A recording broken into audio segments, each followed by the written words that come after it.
আসসালামু আলাইকুম। তো আজকে হচ্ছে মার্চ মাসের 6 তারিখ।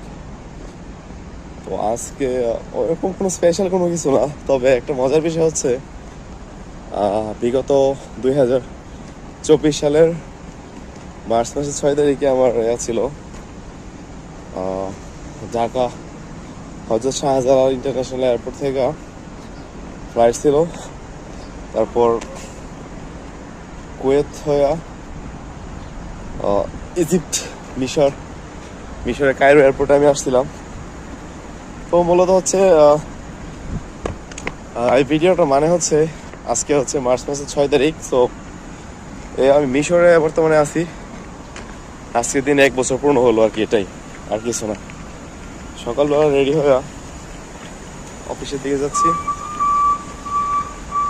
এটা হচ্ছে ইন্ডাস্ট্রিয়াল একটা এরিয়া। সো আর একটা মজার বিষয় হচ্ছে মিশরে কিন্তু ঠান্ডা প্রচুর। আরব দেশ, গরমের সময় কিন্তু প্রচুর গরম থাকে, আর বর্তমানে অনেক ঠান্ডা। এই হচ্ছে রাস্তা। আজকে সকালবেলা ঘুম থেকে দেরি করে উঠছি, তো রমজান মাস, তো দেরি করে ওঠার কারণে অফিস আসতে লেট হয়েছে। আমার ঘড়িতে লোকাল টাইম মেবি 8:30 মতো বাজে। আমার অফিস সকাল 8টা থেকে। সো এই হচ্ছে আজকের অবস্থা।